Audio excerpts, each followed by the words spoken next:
¿El futbolista uruguayo realmente rinde mejor cuando está contra las cuerdas? Es una frase que escuchamos desde hace años y probablemente todos tengamos miles de ejemplos para confirmarla. Pero ¿qué hay de cierto en esa afirmación? ¿Es un fenómeno real o simplemente una percepción? Para intentar responder esa pregunta, hablamos con un psicólogo deportivo y un preparador físico, buscando entender qué ocurre cuando un futbolista juega al límite de la exigencia y sobre todo, si esa mejor versión puede aparecer mucho más seguido. Y bueno, yo creo que sí, que esa percepción puede tener cierto fundamento, aunque quizás sería un poco apresurado decir que es una característica exclusivamente del jugador uruguayo que necesita estar contra las cuerdas para rendir. Pero lo que sí sabemos es que la psicología del deporte es que una situación límite puede generar mucha claridad, porque cuando ya no hay margen de error, el objetivo se vuelve muchísimo más concreto, disminuyen las especulaciones y el futbolista en cierta medida concentra toda su energía, entre comillas, en la acción inmediata. En la próxima pelota, en el próximo duelo, en la siguiente presión, en el próximo centro, en el próximo 1 contra 1. Es verdad que también en Uruguay puede verse afectado o potenciado por una identidad cultural muy asociada a competir ante la adversidad, resistir y no darse por vencido. Y esa historia nuestra puede aportar cierto sentido, cierto grado de confianza ante diferentes situaciones o ante la preparación para diferentes situaciones. Si esa percepción tiene fundamento, entonces la discusión deja de ser si existe o no. Y la verdadera pregunta pasa a ser otra. ¿Qué cambia para que un mismo futbolista pueda mostrar un rendimiento tan diferente de un partido a otro? Y lo primero que cambia es la importancia que adquiere la situación. El partido, en definitiva, deja de sentirse como un partido más y el cuerpo y la cabeza entran como un estado de mayor activación, lógicamente, como hay más tensión, más energía, más atención y un mayor grado de conciencia de lo que está en juego. Si cambia la importancia del partido, ¿qué cambia entonces en el comportamiento del jugador? Cuando la respuesta es positiva, en cierta medida, a esa presión, obviamente aumenta la movilización del esfuerzo, se reduce la distracción, es decir, la atención se estrecha. Y justamente esa atención se dirige hacia lo que verdaderamente es importante y descarta aquellos estímulos que no le aporten para resolver esa situación. En definitiva, el jugador deja de negociar internamente con el esfuerzo y se concentra mucho más en resolver en el objetivo que tenga en cada situación. Pero esa activación no garantiza por sí sola un mejor rendimiento. Si fuera tan simple, todos los futbolistas jugarían mejor cada vez que aumenta la presión. Sin embargo, eso no ocurre. Entonces, ¿de qué depende? La presión, en cierta medida, no mejora automáticamente el rendimiento. No es porque los jugadores sientan más presión van a rendir mejor. A algunos jugadores lo potenciará y otros los tenderá más a bloquear o a reducir ese rendimiento. Siempre la diferencia suele estar en si interpretan la situación como un desafío que puede afrontar o como una amenaza que lo supera. También puede aparecer un propósito colectivo muchísimo más arraigado, muchísimo más fuerte, porque todos entienden claramente qué es lo que está en juego. Hablando de la activación, como te decía antes, puede existir otra cara. En cierta medida es excesiva, el jugador puede apresurarse, pensar demasiado rápido o anticiparse un montón de cosas, y por ende tener mucho más tendencia al miedo a equivocarse. Por eso, en cierta medida, la presión puede potenciar. Lo decisivo está en justamente la capacidad para regularla. Llegados a este punto aparece una pregunta inevitable. Si entendemos qué cambia cuando un futbolista enfrenta un partido límite, ¿es posible trasladar parte de ese rendimiento al resto de la temporada? ¿Se puede entrenar una mejor respuesta frente a la presión? No se trata de jugar todos los partidos con la activación emocional de una final, porque eso sería muy, pero muy difícil de sostener, sino se trata de, en cierta medida, reproducir las cualidades positivas que aparecen en esos momentos: más concentración, mayor compromiso, mayor intensidad, más claridad para decidir, más capacidad para reaccionar después del error.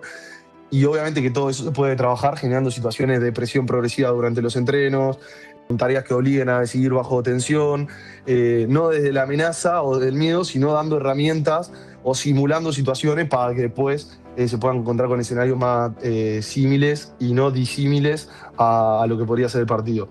También es importante que el jugador reconozca cuáles son sus nervios, regule su activación y sepa dónde colocar esa tensión. En definitiva, vuelvo a lo mismo, no es que se busca eliminar esa presión, sino que aprenda a competir bien cuando aparece y encontrar cierta claridad antes de llegar a una desesperación. Si muchas de esas cualidades pueden entrenarse, entonces ¿cómo se hace? cómo se prepara un futbolista para acercarse más seguido a ese nivel de rendimiento. Ahí es donde la preparación física también empieza a jugar un papel fundamental.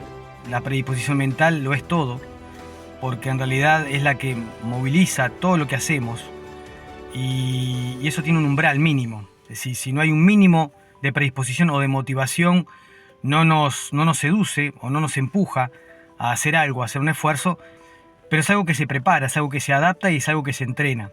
Ya de edades tempranas, de juveniles, el deportista se prepara a dar su máximo, a ir corriendo esos umbrales de máximo esfuerzo. De hecho, algunos investigadores sostienen que cuando creemos que estamos dando nuestro máximo esfuerzo, apenas estamos en el 40% de nuestras reales posibilidades. Entonces tenemos un margen muy grande para poder mejorar. Por eso es que en algunos partidos se puede observar que el deportista está como con un mayor rendimiento, con una mejor predisposición, pero en realidad es porque previamente se preparó mentalmente para ese esfuerzo y que evidentemente esa preparación en un equipo de fútbol debe ser homogénea entre todos los integrantes del plantel que salta a la cancha. Porque si en algunos está presente y en otros no tanto, se va a notar en el rendimiento colectivo. Pero esa mayor intensidad no queda solamente en una sensación o en una impresión que nos deja el partido. Hoy también puede medirse, y eso permite saber si un futbolista realmente sostuvo un esfuerzo mayor que el habitual. Algunos de los indicadores que más se utilizan a partir de la información que nos brindan los GPS son, obviamente, la cantidad de metros recorridos en total durante los minutos jugados. Hay un valor muy importante que son la cantidad de metros por minuto, ¿sí? Que nos da una idea de intensidad o de promedio de intensidad durante el partido. Y obviamente estos valores se comparan con un promedio que surge de los partidos en primer lugar, pero también de los entrenamientos. Entonces siempre se hace una comparación en cada nuevo partido, se hace una comparación de los valores brindados por GPS con el promedio que se conoce previamente. Y de alguna forma eso nos indica en qué escenario estamos de rendimiento físico comparado a partidos anteriores. Pero el GPS no es la única herramienta para evaluar el esfuerzo de un futbolista. También existen indicadores biológicos que permiten conocer cuánto exigió realmente ese partido al organismo. Pero hay un valor también muy importante que lo indican los valores bioquímicos, los indicadores bioquímicos. Por ejemplo, hay un indicador que es la creatinfosfoquinasa, ¿sí? Que según su acumulación nos da cuenta de cuál fue la intensidad del esfuerzo que tuvo el futbolista. Pero alcanzar ese nivel de rendimiento no empieza cuando un futbolista llega a primera división. La preparación para sostener esa intensidad comienza mucho antes. El hecho de que las pretemporadas en primera división sean cada vez más cortas hace necesario que no dejemos ningún cabo sin atar, ningún elemento sin entrenar en edades juveniles. Por eso es importante que el deportista tenga una preparación general de base bien amplia, que sea capaz de sostener como una pirámide los rendimientos más elevados en la punta de la misma. Por eso es importante también que los trabajos aeróbicos, que son los que optimizan los descansos y las recuperaciones entre esfuerzos de alta intensidad, sean ponderados en su justa medida. Porque es justamente eso lo que va a optimizar los procesos de recuperación entre un esfuerzo intenso y otro esfuerzo intenso. Después de todo lo que vimos, queda claro que detrás de estos rendimientos no hay una explicación única.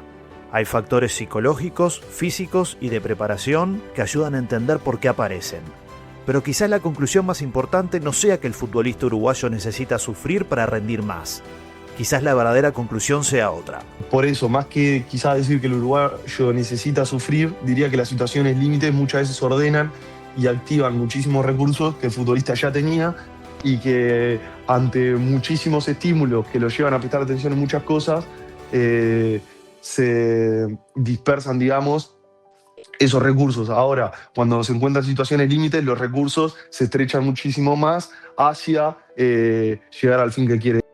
Este trabajo no pretende decir que esta sea la única respuesta. El fútbol uruguayo necesita seguir mejorando la formación de sus jugadores, los aspectos técnicos, tácticos y físicos desde las categorías juveniles. Ese es un camino indispensable, pero también mucho más largo. Lo que sí parece claro es que muchas de las cualidades que aparecen en los partidos de máxima exigencia pueden entrenarse. Y eso abre una oportunidad que puede empezar a aprovecharse hoy. Porque en un contexto en el que cada vez resulta más difícil competir a nivel internacional, cualquier herramienta que nos permita acercarnos más seguido a nuestro máximo rendimiento deja de ser un detalle y pasa a ser una necesidad. Quizás el gran desafío del fútbol uruguayo no sea esperar a que llegue un partido límite para mostrar su mejor versión. Quizás el verdadero desafío sea construir equipos capaces de acercarse a ese nivel de exigencia mucho más seguido.